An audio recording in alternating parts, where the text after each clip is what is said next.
Narito ngayon upang mag-aral ng salita ng Diyos. Ang puso ko ay binubuksan, ang isip ko ay tinutuon, ako ay makikinig at susunod sa salita ng Panginoon. Amen. Amen. Panoorin po natin saglit ito pong video na ito. Maaari na po tayo makaupo.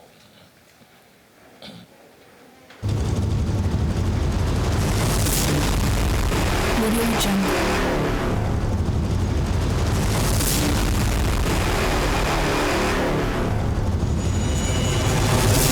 Audio Jungle.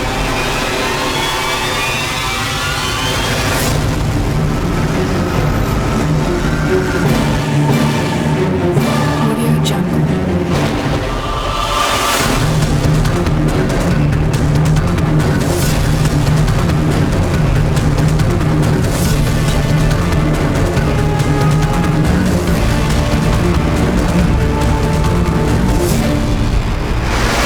Audio Jungle.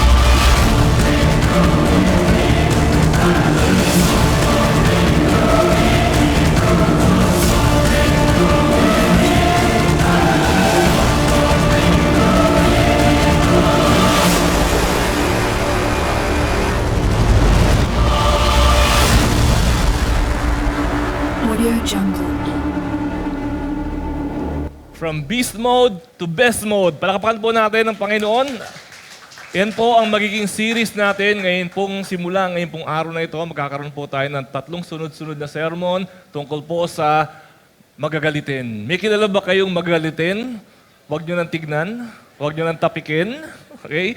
Lahat po tayo nakaranas po ng ganyang uri ng pakiramdam one way or another. At yan po ay hindi kalugod-lugod sa Panginoon. Kaya pag-aaralan po natin yan mula po ngayong linggong ito at sa susunod po na 2 pa na Sundays. Kaya samahan niyo po ako, manalangin po tayo. Ama namin, kami po ay lumalapit ngayon pong umagang ito. Kailangan po namin ang presensya ninyo. Kailangan po namin ang wisdom ninyo. Panginoon, hindi ho namin kayang marating ang kalooban mo sa aming buhay kung kami po, Panginoon, ay hindi magpapasakop sa inyo.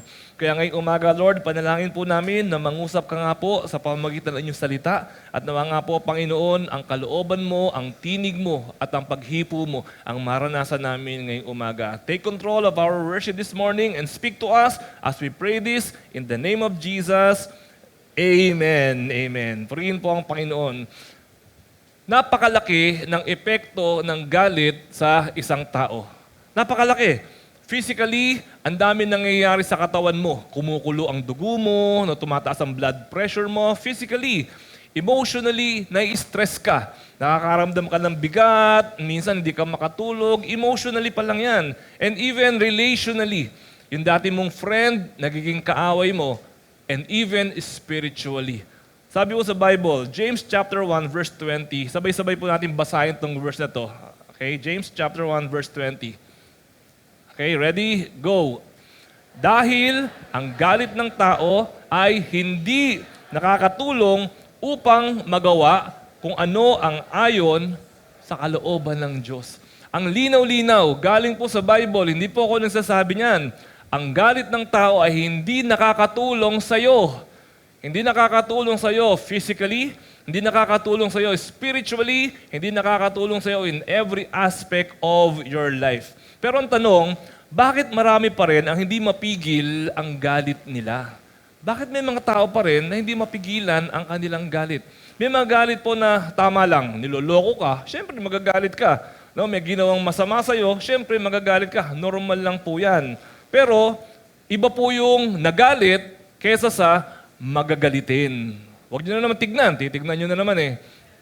Iba yung nagalit o nagagalit kesa doon sa magagalitin. Dahil po dyan, ang pamagat ng mensahe natin ngayong umaga, bakit lagi kang galit? Naitanong mo na ba sa sarili mo yan? Bakit ba lagi akong galit?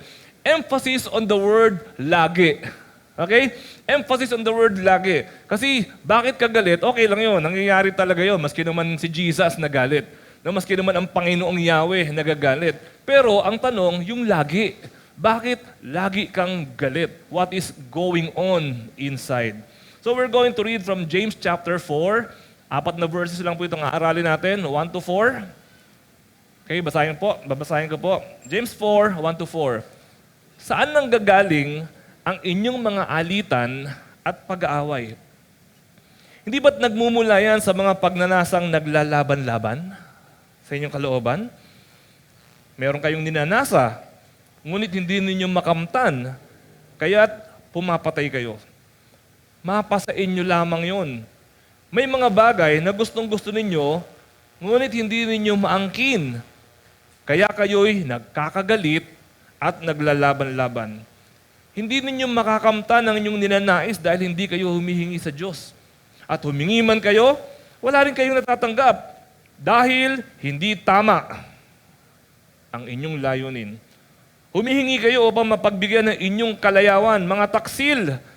Hindi ba nyo alam na kapag nakipagkaibigan kayo sa sanlibutan, ay kinakaaway naman ninyo ang Diyos? Ang sino mang nagnanais na maging kaibigan ng sanlibutan ay nagiging kaaway naman ng Diyos. Saan nanggagaling ang inyong galit at alitan? Yung sabi sa verse 1 na yun, no? Pansinin po niyo yung sabi sa verse 1. Saan nanggagaling ang inyong galit at inyong mga alitan? So, ang tanong, bakit ka laging galit? Unang-unang sagot natin, bakit ka laging galit? Because of the beast within. No? Meron pong beast sa loob. Kayo nga magtagalog ng word na yan. Anong Tagalog ng beast? Ayoko sa akin manggaling eh. Oh, okay. Kayo may sabi niya, ha?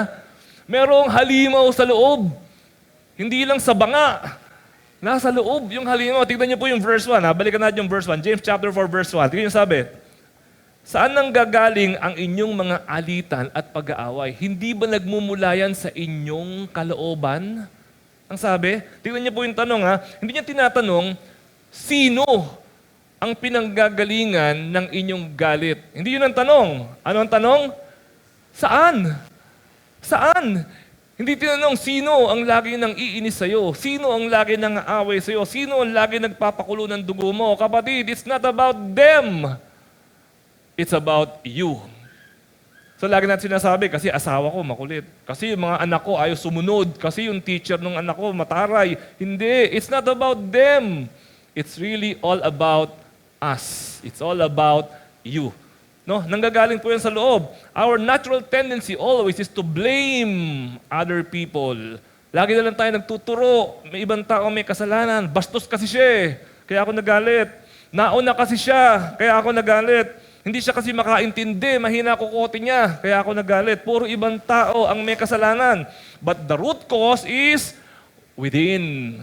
Nasa loob ang tunay po na paglalaban. Sabi, may naglalaban sa inyong kalooban. Naglalaban yung pride versus humility. Naglalaban yung dalawang yon sa kalooban mo.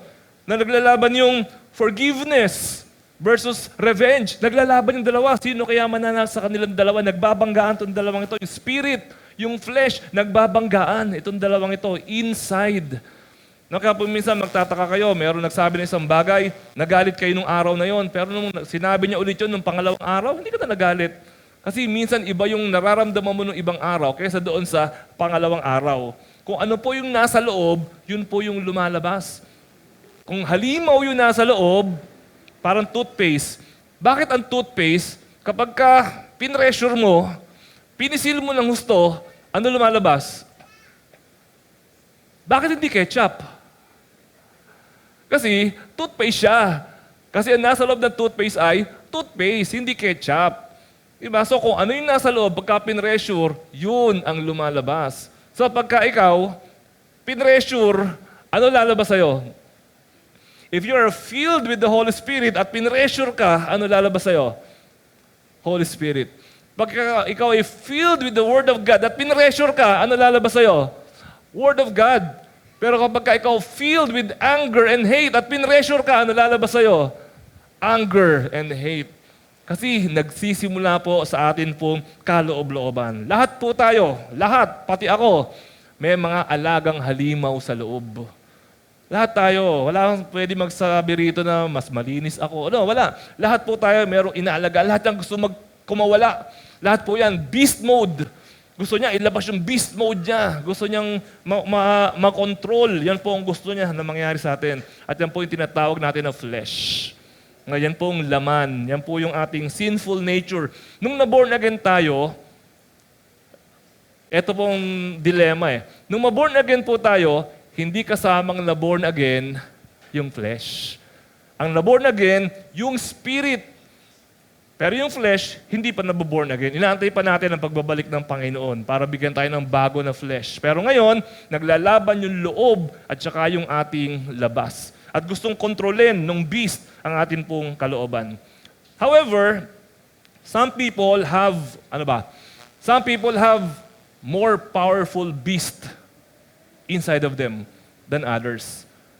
No, kunyari, dalawa kayo, yung isa may sinabing hindi maganda, ikaw nagalit, siya hindi. Bakit? Pareho lang naman kayo. Kasi yung beast na nasa sayo, mas malaki or mas makapangyarihan kaysa ron sa beast na nandoon sa kanya. Alam niyo po, sabi ko nga kanina, may iba-iba po tayong beast. Example, just for example, some beasts can be, sabihin natin ng mga internal wounds, past wounds, na kapag ka nakalkal, kapag ka nabanggit, biglang umaalma yung beast na yan. No? Iba-ibang uri ng beast. Iba sa atin, may mga beast na minana. O iba sa atin, may mga halimaw na nakatanim. No? Iba-ibang uri. Ito pong beast na ito. Iba po sa atin, maikli ang pasensya. Beast po yan. Pagka masyadong maikli ang pasensya mo. Yung iba po sa atin, ang uri ng beast niya, masyado siyang maramdamin. Masabihan mo ng kaunti, galit. Yung iba, sinabi mo sa iba, hindi naman nagagalit eh. Pero pag sa kanya mo sinabi, galit. Yung iba naman, ang uri ng beast nila, lahat ng makita nila, mali.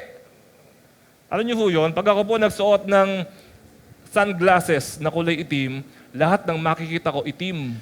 Pag nagsuot ako ng sunglasses na kulay pula, lahat ng makikita ko pula.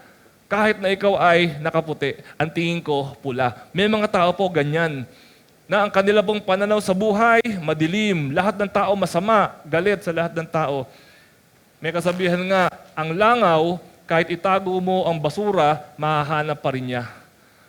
Di ba, kahit sa mo itago yung basura na yan, yung langaw, alam kung nasaan. Ganon din po, may mga taong ganyan. Ang daming maganda, pero ang naamoy niya, yung basura.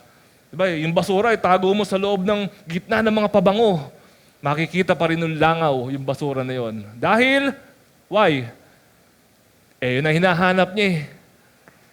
May mga ganyang uri ng beast sa atin. Kaya kahit po yung kasama mo sa bahay, ang bait-bait sa'yo, inaalagaan ka, minamahal ka, magkamali na isang beses, galit ka na kaagad. Because of the beast within. So, kailangan po nating ma-realize yung pong beast na yan. The beast needs to be controlled. No, kailangan po yan ay makontrol. You have to put the flesh to death. Sabi po ni Paul, Romans 8:13, kung pinapatay ninyo sa pamamagitan ng Espiritu ang mga gawa ng katawang makalaman, mabubuhay kayo.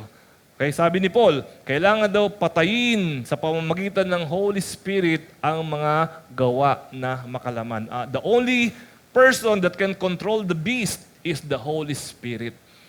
Kaya kailangan po mas closer tayo sa relationship natin sa Holy Spirit because there is a war within. May nangyayari talaga na giyera sa kalooban po natin.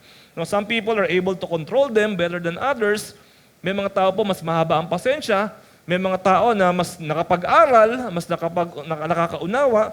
No, may mga tao po na maganda yung upbringing, kaya medyo mas mahaba ang control. May mga tao po na mahiyain, kaya kahit galit na, ayaw ilabas yung galit kasi mahiyain. Meron mga tao na ganyan. Yung iba naman, honor. Tingin nila, ayoko magalit, magmumukha akong ano-ano. May mga ganon. Some people can control their beast.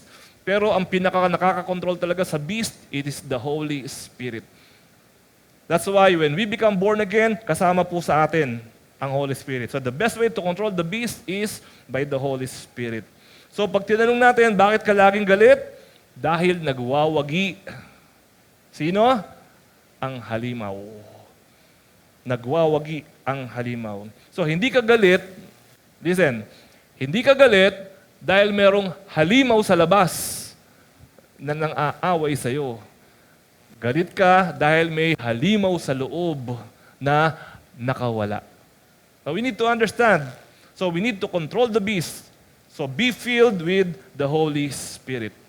So, listen mga kapatid, you have a choice. Next time, may inis ka na naman. Isipin mo, eto na naman tong halimaw na to. Pakakawalan ko ba o hindi? Now, you know, therefore now you have a choice kung pakakawalan natin or hindi. Okay, so yun po yung unang dahilan kung bakit tayo laging galit. Kasi merong halimaw inside. Amen ba? Okay, baka walang umamen eh. Okay, so may halimaw inside. Second reason, bakit ka laging galit? Because of selfishness. James chapter 4, verse 2. Meron kang ninanasa, ngunit hindi ninyo makamtan.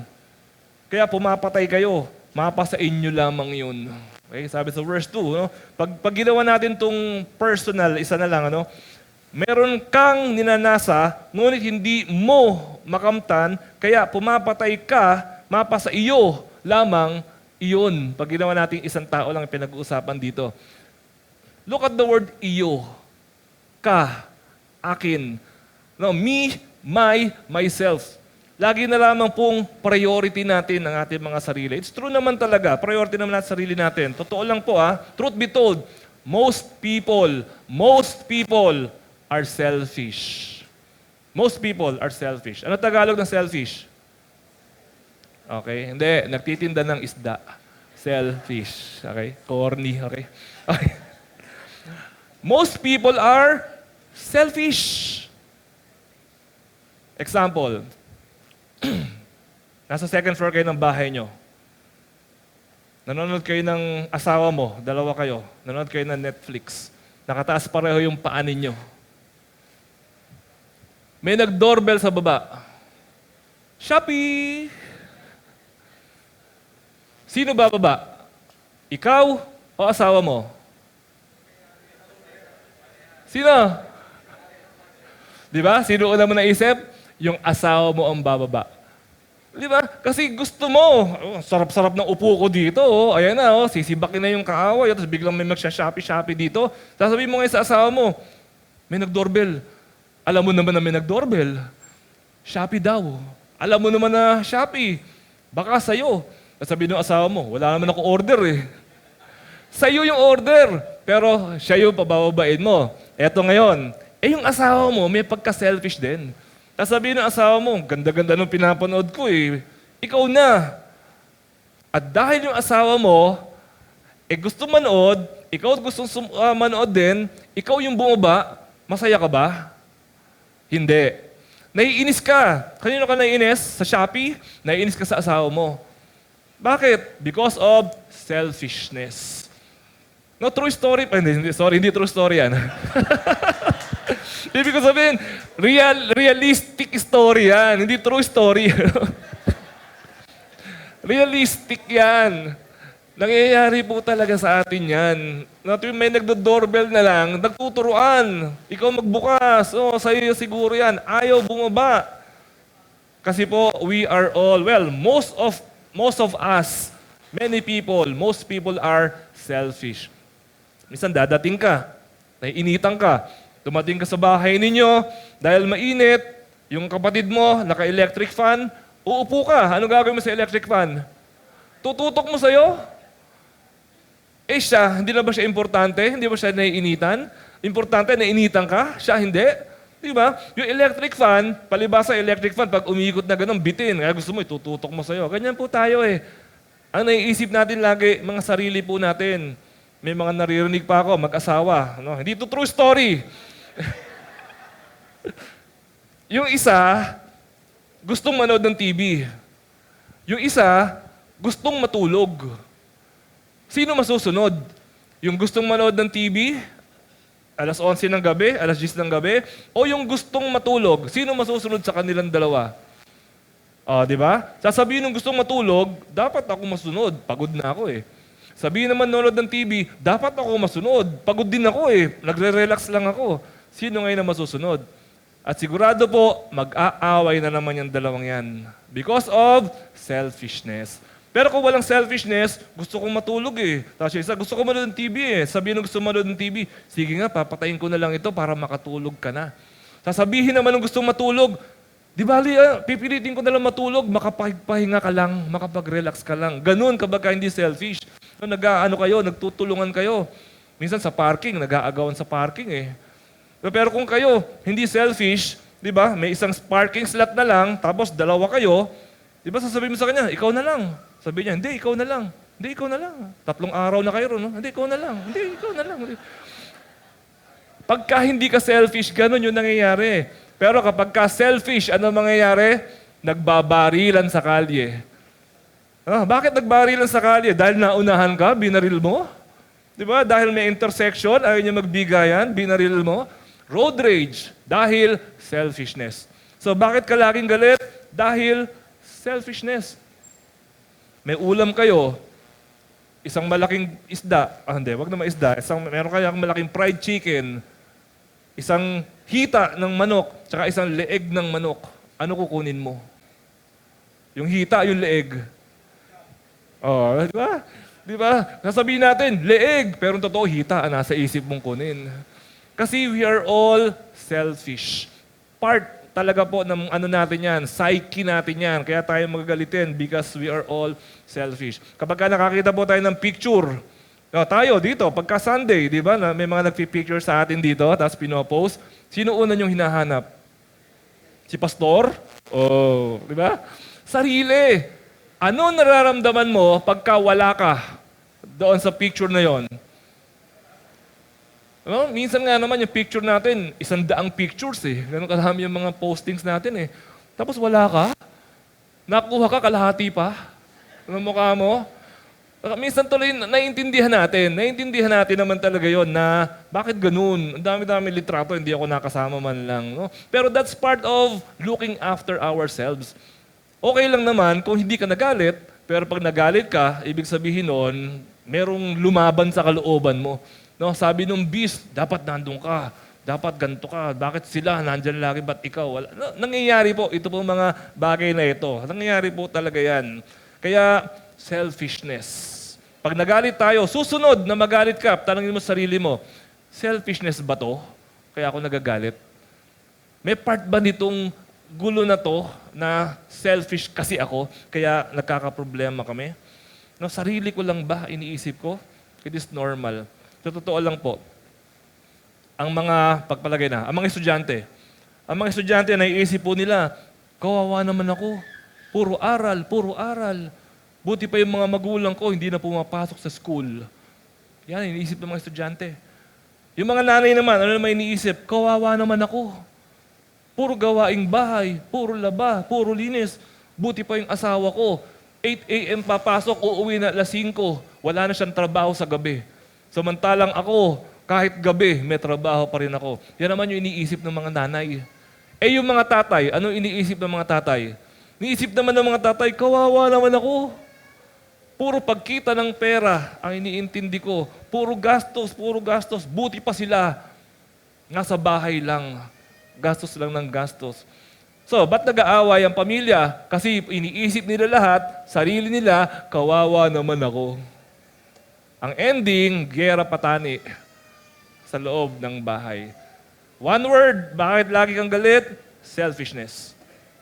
So what are some of the forms of selfishness? Alam natin yung selfishness, no? Gusto mo, laging ako, no? Alam natin yan. Pero there are some forms of selfishness na hindi mo alam, nagagawa mo pala. Okay, tignan natin, no? Ikaw kaya itong uri ng selfishness na ito, thinking na ikaw lagi ang tama. Selfishness yan. Ikaw lagi ang tama. Di ba kaya ka galit? Listen, di ba kaya ka galit dahil tama ka? Di ba? Kaya ka galit dahil mali sila at tama ka. Kasi kung ikaw yung mali at nagalit ka pa, may sira ka.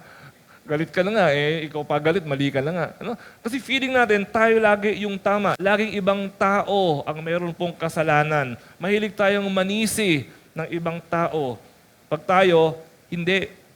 Minsan, parang may kunyari, andito yung isang tasa. Yung tasa, nandiyan dyan, kapag ka natabig nung kasama mo sa bahay, sasabihin, kasi ba't mo nilagay yung tasa dyan? Natabig mo tuloy. Kasalanan niya. Kunyari, ikaw yung naglagay, no? Pero pag ikaw nakatabig, okay lang. Diba? Kasi ikaw lagi yung tama. Alam niyo sa Saudi Arabia, hindi pa ako nakapunta sa Saudi Arabia, pero ang rinig ko, meron daw batas doon na kapag ka ikaw ay nakaparking dito at nabangga ka, kasalanan mo kasi doon ka nagparking. Reading ko lang yan hindi ko confirm kung merong ganoon. No? That's one form of selfishness. Mahilig po tayong manisi ng ibang tao. Kapag ka natabig mo yung baso, kasalanan nung naglagay. Dapat kasalanan mo, ikaw yung nakatabig eh. Di ba? O minsan, na-late ka sa trabaho. Sino may kasalanan? Yung kasama mo kasi hindi ka hindi ka ginising. Di ba? Bumagsak ka sa exam, sino may kasalanan? Yung kapatid mo kasi maingay nung nagre-review ka. Lagi na lang ibang tao ang may kasalanan, hindi na lang tayo may kasalanan. Hindi ka nakainom ng gamot. Sino may kasalanan? Yung asawa mo. Bakit? Kasi hindi ka ni-remind. Lagi ibang tao ang may kasalanan. Hindi tayo ang mayroong kasalanan. Yung po yun, no? Ulitin ko, selfishness po yan. Ikaw lagi ang tama. Selfishness yan. Isa pang selfishness, ikaw lagi ang dapat unawain. No? Dapat lahat mag-adjust para sa'yo. Hindi ikaw mag-a-adjust. Sasabihin mo, ilan tayo sa bahay na to? 7? Mahirap naman kung ako mag-a-adjust isa-isa sa inyo. Kayo na lang ang mag-adjust lahat sa akin. Damot. Selfishness po yan. Yung dapat ikaw lagi iniintindi. Hindi natin gustong umintindi sa ibang tao. Another form of selfishness, kapag ka ikaw ang nagkamali. Pero kapag ka iba ang nagkamali, hindi pwede. Selfishness yan. Halimbawa, kapag ka iba ang nakaiwan na bukas ang electric fan, patay sila sa'yo. Pero kapag ka ikaw ang nakaiwan na bukas ang electric fan, ganun talaga tumatanda eh. Okay, sabihin mo, ba't di nyo ako ni-remind? Ikaw, ibang tao na naman yung may kasalanan. Nako, malaking issue po yung selfishness na yan. So, simple lang, dapat po, i-check natin at unawain natin at i-recognize natin kapag ka selfish na. Ito, tatanungin ko po, sagutin niyo po ito sa sarili niyo lang, ha? Ikaw ba pwedeng manita, pero hindi pwedeng sitahin sa bahay ninyo? No? Yung iba, kung ikaw pwedeng malate, pero sila hindi pwedeng malate. Ikaw pwedeng magdumi, pero sila hindi pwedeng magdumi. Ikaw ba yan? Selfishness yan. Ikaw ba, isa pa, ikaw ba pwedeng magtaas ng boses, pero ikaw, hindi pwedeng taasan ng boses. Ikaw ba yan? Ikaw pwedeng magtatalak, pero ikaw hindi ka pwedeng talakan. Ikaw ba yan? Okay, so selfishness po yan mga kapatid. So, close natin itong point number 2 na to. Bakit ka laging galit? Lagi kang galit if you are selfish. Okay, part po yan, selfishness. Okay, isa pa. Point number 3. Bakit ka laging galit? Lagi kang galit because you did not get what you want. Part of selfishness din po ito, no? Hindi mo nakuha kasi yung gusto mo. Hindi nasunod yung gusto mong mangyari. Verse 2, balikan natin yung James chapter 4, verse 2. Meron kayong ninanasa, ngunit hindi nyo makamtan. Ayan nga, ba't ka galit? Kasi meron kang ninanasa, hindi mo makamtan. Kaya't pumapatay kayo. Ayan, ganyan sila kagalit. Mapa sa inyo lang yun. May mga bagay na gustong-gusto ninyo, ngunit hindi nyo maangkin. Same meaning yan. Kaya kayo'y nagkakagalit at naglalaban-laban. No? Kasi hindi nasusunod yung gusto mo. You again. It's all about you again. Kaya nga sabi ko, form of selfishness na naman po yan. May mga bagay po talaga na nakakagalit. No? Pero ito po, regardless of good or bad, nakakagalit kapag hindi natin nakuha yung gusto natin. At totoo lang naman po yan. No? Masama ba na gusto mo malinis yung bahay? Hindi masama yun, di ba? Pero ba't ka nagalit?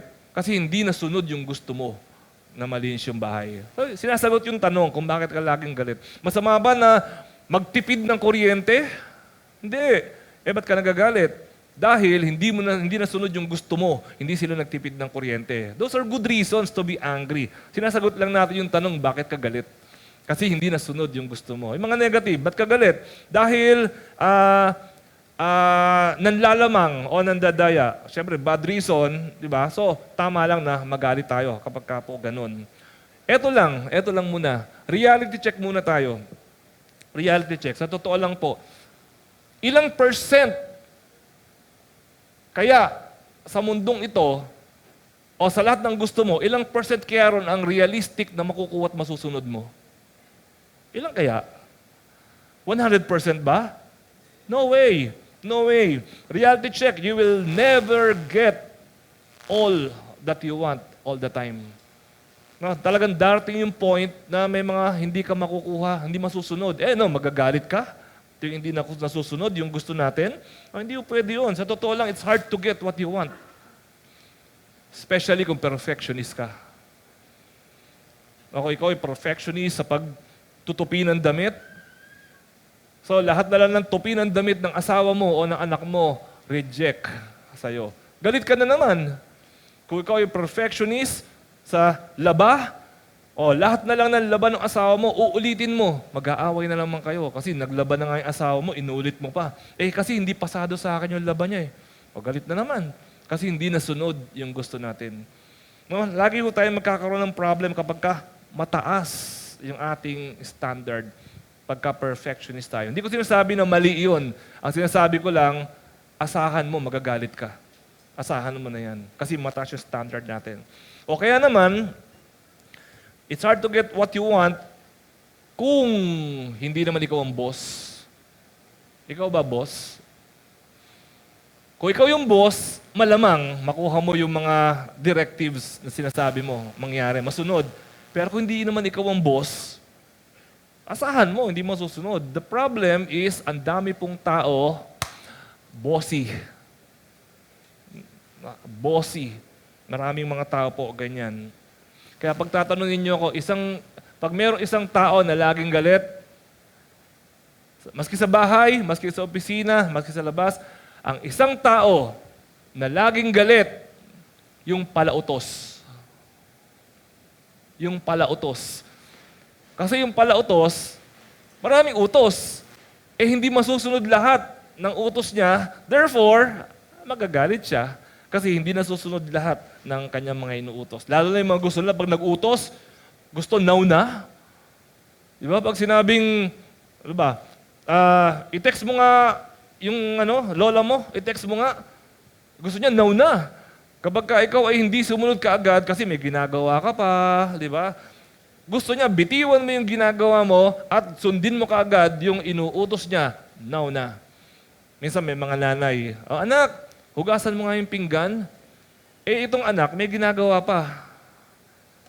Ngayon, actually, aminin ko kami mga magulang, hindi namin kayo naintindihan, mga anak, pag sinabi ninyo na naglalaro kayo. Kasi kami, nung bata kami, pag naglalaro kami, Pac-Man, pinopost lang namin humihinto yung laro . Yung mga laro ngayon, hindi pwede i-pause. Kaya pag sinabi, kakasimula ko lang nung game . Sabihin namin mga magulang, di ihinto mo. Yung pala, hindi pwedeng ihinto. Ayun. So ayun, yun yung laro ng mga bata ngayon. Okay, so bago kayo maglaro, tanungin nyo muna nanay nyo kung may iuutos. Mami, maglalaro na ako. Meron ka bang gusto ipagawa? Di ba? Para at least masabi mo sa kanya, tinanong kita kanina hindi mo inutos, ngayon mo iuutos sa akin yan. Tip ko yan sa mga anak-anak, lalo sa 3 anak ko dyan. Okay? Okay, so, hindi pwedeng ikaw lagi ang masusunod. Sa totoo lang. Lalo na kung galit ka lagi. Hindi pwede ikaw lagi masusunod. Alam niyo po kung bakit? Tumingin po kayo sa akin. Tumingin kayo sa akin. Hindi pwede ikaw lagi masusunod. Mawawalan sila ng gana sa'yo. Kahit asawa mo yan, mawawalan siya ng gana sa'yo. Ikaw lagi nasusunod. Mga anak mo, actually yung mga anak, medyo kontrolado pa natin yan . Pero kung mag-asawa kayo, pantay kayo. Hindi ikaw ang boss. Hindi rin siya ang boss. Pantay kayo. Kung ikaw lagi nasusunod, parang bangko yan Withdraw ng withdraw. Withdraw. Ikaw ang nasunod, withdraw. Ikaw ang nasunod, withdraw. Ikaw ang nasunod, withdraw, withdraw. Hanggang naubos yung balanse mo doon sa respeto ng asawa mo o doon sa affection ng asawa mo. Nawala na siya ang gana. Pag dumarating ka, umaalis na. Uutusan mo na naman Diba? So, importante po yan. Dapat po balanse ang relasyon. Dapat nasusunod siya, dapat nasusunod ka din. Hindi pwedeng ikaw lagi. Pantay dapat ang relasyon. So, ang pagiging bossy, okay, sorry to say this, pero sabihin ko na to. Ang pagiging bossy ay isang masamang ugali. Kung hindi naman ikaw yung boss okay lang, ikaw yung boss, maging bossy ka. Pero kung hindi ikaw ang boss, pinipilit mo maging boss, yan ay isang napakasamang ugali.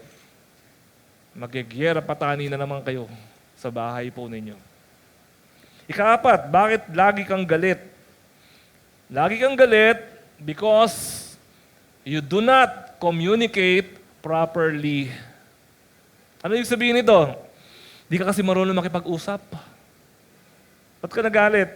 Hindi ka marunong magsabi. James 4 verse 2. Hindi ninyo nakakamtan ang inyong ninanais dahil hindi kayo humihingi. Ulitin ko hindi nyo nakakamtan ang inyong sinasabi, ang inyong ninanais, dahil hindi kayo humihingi. Pinutol ko po yan, kasi ang kadugtong po niyan, dahil hindi kayo humihingi sa Diyos. Pero later pa yon next part pa natin yon. Dito muna tayo, sa hindi kayo humihingi. Kasi sa Diyos, kailangan palang humingi. Sa tao, lalo na, ang Diyos nga all-knowing pero kailangan humingi sa Diyos. Sa tao, dapat din po, marunong tayong makipag-usap. Marunong po tayo magsabi, dapat marunong magsabi ng gusto sa tao. Hindi yung dinadaan-daan sa tingin. O hindi yung dinadaan sa parinig. Sabihin mo ng diretso. Minsan po, actually yan ang problem sa ating mga Filipino. Meron tayong Filipino culture na indirect. Ito mo yung asawa mo, dabog ng dabog. Dabog-dabog siya dyan. Buntong hininga ng buntong hininga. Yung pala, gusto tulungan mo siya magtiklop ng damit. Pero hindi sinasabi. Diba? Ang lakas ng sarado ng pinto. Yung pala ang gusto, i-date mo siya. Yung pala ang gusto. Pero ayaw sabihin. Diba? Yan ang problem natin yung dapat alam na niya yun. Ayan, naging dahilan po ng gamit natin yan. Yung iba po, humihingi nga, pero mali. Mali ang paraan ng pagsasabi nila. Sa verse 3, James chapter 4, verse 3, sabi po, at humingi man kayo, wala rin kayong natatanggap. Bakit? Dahil hindi tama ang inyong layunin. Dahil humingi kayo, humihingi kayo upang mapagbigyan ang inyong kalayawan. Ito po yung criteria ng Diyos. No? Humihingi tayo, hindi rin natin natatanggap kasi hindi tama ang layunin, tapos gagamitin lang pala natin sa kalayawan. Sa Diyos, kailangan mo pa rin humingi at mayroong criteria ang Diyos. Sa tao, ganun din po. Ganun din po sa mga tao. Paano nagiging mali ang paghingi natin? Minsan po, nagiging mali kasi po, we are asking, although we are asking, pero we are asking through hints. Paramdam. Ganyan po, maraming humingi po ganyan. Ayaw diretsuhin. Ito kaya sabi ko kanina, kasi dapat alam na niya yun Hindi ko na dapat sinasabi yun. Dapat alam na niya yun. Merong kalahating sakong bigas doon sa inyo. Ang gagawin ng asawa mo, kung babae yung asawa mo, ang gagawin niya, pipilitin niyang buhatin yung kalahating sakong bigas. Kahit iika-ika siya, dadali niya. Bakit? Sana sinabi mo na lang na pakibuhat naman. Kasi hindi ko kayang buhatin Ang gagawin niya, bubuhatin niya at ipapakita niya sa'yo na binubuhat niya. Galit. Tuloy. Kasi hindi mo naramdaman. Dapat alam mo na yon. Nakita mo nang merong sako ng bigas doon Dapat alam mo na yon. Hindi nga Hindi nga niya alam So, dapat sabihin po natin ng diretso. Matuto po tayo makipag-usap ng diretso kasi po yung sibilisadong paraan ng pakipag-usap. Yun yung communication po natin. Minsan, yung iba naman, instead na sabihin na, tulungan mo naman ako dito. Diba? Instead na sabihin na gano'n, diretso, tulungan mo naman ako dito. Clear, direct, simple. Gagawin niya, grabe, ang dami kong ginagawa. Diba? Ang dami mo, nagsalita ka na rin na lang, sana sinabi mo na lang, tulungan mo ako dito. Kaya sabihin mo, grabe, ang dami kong ginagawa. Pwede mo, sasalita ka rin lang naman Yan ang problem po natin Instead na sabihin na, pakibukas ang electric fan ang sasabihin, ang init-init naman dito. Diba? Yun din naman ang gustong mangyari. Bakit di pa sabihin na lang ng diretso? Yung mga ibang mga asawa, gusto pala ng flowers. Nakakita nung nagbigay ng flowers, nagliligawan, binigyan ng flowers. Yung babae pala gusto ng flowers, pero sasabihin niya sa asawa niya, sana all sweet. Mamaya, inaaway na niya yung asawa niya kasi nakakita ng ibang tao na nagbibigay ng flowers. Diba? Bakit tayo nagkakagulo? Bakit laging galit? Kasi hindi tayo marunong makicommunicate ng tama. Hindi natin sinasabi ng diretsyo. Yung iba, humihingi. Humihingi nga, pero patanong. No? Humihingi, pero patanong. Kaya, ay, mga boys, alam nyo na to, no? Pag sinabi ng asawa mo, nagugutom ka na ba? Ang ibig sabihin na, nagugutom na siya. Oo, di ba? Tama. Ibig sabihin na nagugutom na siya, pakainin mo na siya. Pag sinabi niya sa'yo, ano ba ba? Example ko rito. Pag sinabi niya, dumadaan siya ng SM, may sale pala ngayon. Ano ibig sabihin nun? Ibig sabihin nun, mag-parking ka, pumasok kayo sa loob at mamimili siya. Yun ang ibig sabihin nun kapag sinabi niya yung ganun. Kaya pag sinabi niya, nadudumihan ka ba sa sahig? Ang ibig sabihin nun, nadudumihan siya sa sahig. Yun yung sinasabi ko po na humihingi pero patanong ang paraan ng paghingi. Ayaw, hindi yung dire. Alam niyo po mga lalaki, kami yung mga lalaki, basic lang ang utak namin eh. Hindi nyo na kami kayang gawing basic pa kasi sobrang basic na namin. Abot na kasahig-sahigan na yung basic namin. Hindi nyo na kami kayang Hindi ho kami magaling sa codes. No, hindi ho kami magaling mag-decode, mag-decipher, tsaka hindi kami interesado na mag-decipher. Ang gusto namin, pag tinanong namin kayo, galit ka ba? Pag sinabi mo hindi, sabihin namin, praise God, hindi galit. So, pag sinabi namin, may problema ba? Wala. Ay, salamat sa Diyos, walang problema. Ganyan kami ka-basic. IQ namin talaga. Napaka-basic lang talaga ng IQ po namin. Kaya help yourself. No? Magtulungan po tayo dito po sa area na to. Pag pwede naman, edi sabihin na lang ng maayos para po mas madali, para po mas maganda. Yung iba, humihingi nga pero paatake. Paatake yun ang paghingi nila. No? Minsan, ulitin ko, hindi true story itong mga Bumubusina lang ako, dumidepensa lang ako. Hindi ito mga true story. Minsan sasabihin sa'yo, diba, kunyari, balik tayo sa kalahating sakong bigas. No. Sasabihin sa'yo, pag binuhat niya, edi tatayo ka. Sasabihin sa'yo, ako na magbubuhat, kumain ka na lang dyan. Di ba? Sarcastic. Sarcastic na ganyan. Marami po mga nangyayari na ganyan. Hindi ko alam kung mga script to sa bahay ninyo no? Wala na bang gagawa niya kung di ako rin mga karaniwang script po yan sa ibang bahay. Sa bahay namin, walang ganyan talaga. At yung iba naman to, ito lang hiling namin. Yung mga lalaki, ito hiling namin sa inyo. Pag meron po kayong kailangan sa amin, humingi kayo, pero wag once only. Pag may sasabihin kayo, ito, para lumabas natin. Humihingi nga, pero once lang. Ito lang yung kapritsyo namin Ito lang yung kahinaan namin mga lalaki. Gusto namin pag may sinabi kayo, ulitin nyo. Ewan ko ba, ganyan talaga kami. Pag sinabi ninyo na pakisara nga yung pinto, pag narinig namin yun, parang, may nagsalita ba? Tapos tutuloy lang namin yung ginagawa namin. Tapos kapag inulit ninyo, may nagsalita nga. So, uulitin na namin yun. So, balato na po ninyo yun. Balato niyo po yun alam niyo naman, bababa IQ namin, di ba? So, balato na po ninyo yun sa mga lalaki. Minsan talaga kailangan niya ulitin ng 2 beses. At kung kayo po ay Christian na generous, 3 beses. Total, na-born again na naman, di ba? Maski 4, sabi nga ni Lord, di ba? 70 times 7. So, malaking po yan. Makakatulong po yan. So, wag po tayong umasa sa dapat alam na niya yun. Dapat po marunong tayong makipag-usap. Marunong tayong magsabi. Sa totoo lang kung kayo po ay babae, your husbands will appreciate it very, very much kapag sinabi po ninyo yung gusto ninyo. Kasi po, ang mga lalaki po, kami, parang Prince Charming.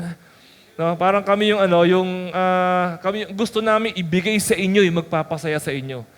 Kung alam lang namin kung ano yung magpapasaya sa inyo. So, kung sasabihin nyo sa amin, naku, ang ganda ng relationship po natin.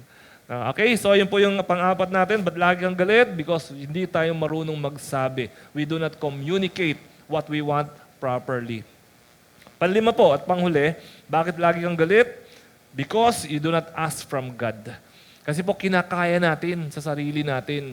Pag meron tayong gustong mangyari, di ba? Dinadaan natin sa dahas, dinadaan natin sa inis, dinadaan natin sa galit, dinadaan natin sa lakas ng boses, pwede natin daanin sa dasal. Actually po, minsan problem, umaasa tayo sa sarili natin para baguhin natin yung asawa, anak, or office mate, or sino man, daanin po natin sa dasal. Sabi rito, kinukulang daw tayo sa dasal. Actually po, sabi sa Bible, you ask not. Sa English, sabi diyan, you have not because you ask not. Hindi mo nare-receive kasi hindi ka humihingi. So if we want results, keep on praying. Dagdagan po natin yung prayer time natin. Dagdagan po natin yung paglapit natin sa Panginoon. Let us believe in the power of prayer. Sa mga susunod na preaching natin, pupunta po tayo dyan. We would like to discover the power of prayer. Kasi ang prayer po, hindi yung nagbubuka lang bibig mo, tumatalbog sa kisame, talaga ho nakakarating sa Diyos at tumutugon po ang Panginoon. So, lumapit po tayo sa Panginoon. And as we close this morning, meron po akong challenge sa ating isa, sa bawat isa sa atin. Sagutin niyo po itong tanong na to ng totoo. Do you want to have a happy family? Alam nga namang, ayoko Lord, ayoko pastor, di ba? Siyempre lahat naman tayo, we want to have a happy family. Pero, I'm sorry to say, never kayo magiging happy family kung merong laging galit. Yung binasa natin kanina, James 1:20, ang galit ay hindi nakakatulong para marating natin ang kalooban ng Diyos. Even sa family, hindi natin mararating ang kalooban ng Diyos sa family natin kung lagi tayong galit. Okay, so hindi kayo magiging happy family kung laging mayroong galit sa bahay. Kaya, ano dapat natin gawin? Kung ikaw ito, kung para sa iyo itong mensahe na ito, kung hindi mo balak mag-church ngayong umagas na ito sana, kaya lang napanood mo yung ating mga announcement na ito yung topic at talagang pumunta ka dito para dito sa topic na to dahil tingin mo ikaw yung laging galit, kung ikaw yung laging dahilan kung bakit hindi nagiging masaya yung family, na minsan po sa picture masaya sa Facebook, no, nag-post parang masaya, no, parang perfect yung family, pero sa totoo, sa bahay, malungkot, magulo, sa loob ng bahay kasi meron laging isang tao, dalawang tao na laging galit, nagpapalungkot, nagpapahina ng kalooban, ng iinis. And mind you, I'm sorry kahit ikaw pa yung breadwinner, hindi ka pa rin dapat lagi nagagalit. Huwag mong sabihin na palamon ko lang kayo lahat. Ako, huwag naman. Hindi pa rin. Kung gusto natin ng masayang pamilya, yung galit po, yung away, yung laban-laban na nagiging dahilan para po hindi natin marating yung kalooban ng Diyos sa pamilya natin na maging happy ang family po natin. So kung ikaw itong tao na to na laging galit, you have to choose. Pumili ka. Pumili ka. Yung galit mo o yung masayang pamilya ninyo. You have to choose. Kung gusto mong sumaya yung pamilya ninyo, kung gusto mong gumaan ang kalooban ng mga tao sa bahay, kung gusto po ninyo na lumaki yung mga bata na walang tanim, nagalit sa kalooban nila, o wala silang mamana na masamang ugali, kung gusto po natin ito, we have to make a choice. Titigilan ko na itong galit-galit na ito. At pag sinabi natin na, Pastor, hormone ko kasi yan Yan ang sermon next week. Hormone o demon? Yan ang title ng sermon natin next week. Okay, Sige po Kung ikaw po ito, actually, maski na hindi ikaw ito, sa atin lahat po ito. No, tumungo po tayong lahat, makipag-usap tayo sa Panginoon. Sabihin natin, Lord, sorry, lagi nilang umiinit ang ulo ko. Lord, sorry, wala akong control. Minsan, kung ano-ano pa nagagawa ko, kung ano-ano pa nasasabi ko. Lord, sorry. Kasi po yung pamilya ko, sa halip na 100% na happy, nagiging 50% na lang happy. Dahil po sa attitude problem ko. Dahil po sa impatience ko. Dahil po sa kawalan ko ng self-control. Say it to the Lord. Aminin mo. Huwag mo na itong ipagtanggol. Huwag ka nang pumayag na ikaw ang magamit ng kaaway para hindi marating ng pamilya ninyo ang perfect na kalooban ng Diyos sa inyong bahay. Bilang isang anak ng Diyos, kapatid, kalooban ng Diyos na bigyan ka ng kalooban na magaang, mapayapa, masaya. Yan ang mga pangako at bunga ng banal na Espiritu. And the peace and one of the fruits of the Holy Spirit is joy, peace, love, happiness, patience. Ito po yung mga fruits ng Holy Spirit at makita nawa ito sa iyong buhay. Ama namin, ngayon pong umagang ito, tinataas ko po ang church na ito. Tinataas ko po ang bawat pamilya na kinakatawan sa church na ito.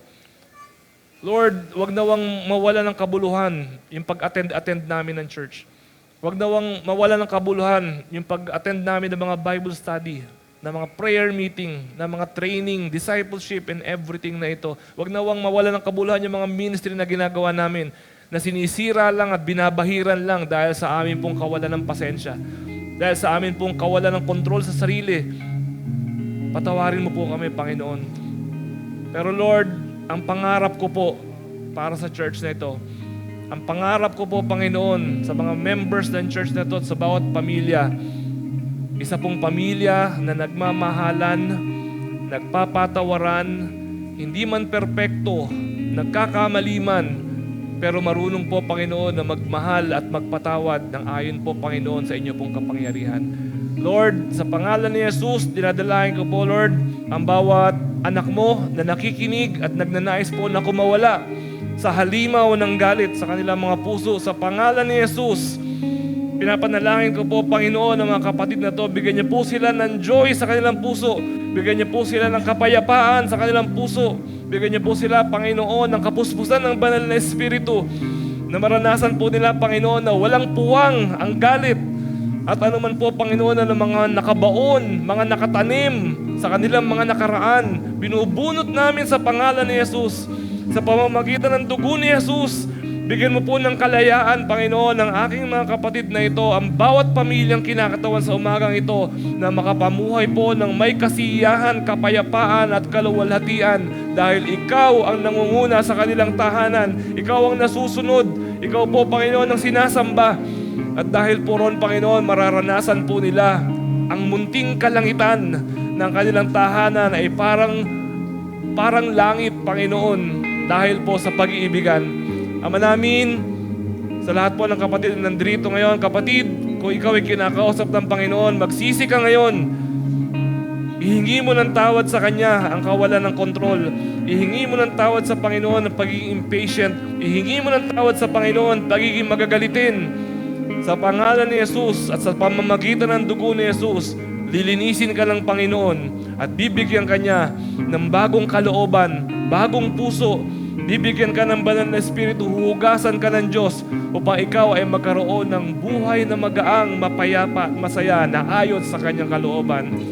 Ama namin, narito po ang church na ito, binubuksan namin ang aming mga puso, ang aming mga kalooban sa inyo. Linisin niyo kami, puspusin niyo kami, Panginoon, at iparanas mo po sa amin ang kaluwalhatian at kapangyarihan ng inyong pag-ibig. Salamat po, Ama namin. Purihin ka, sambahin ka, sa pangalan ni Jesus. Amen. Amen.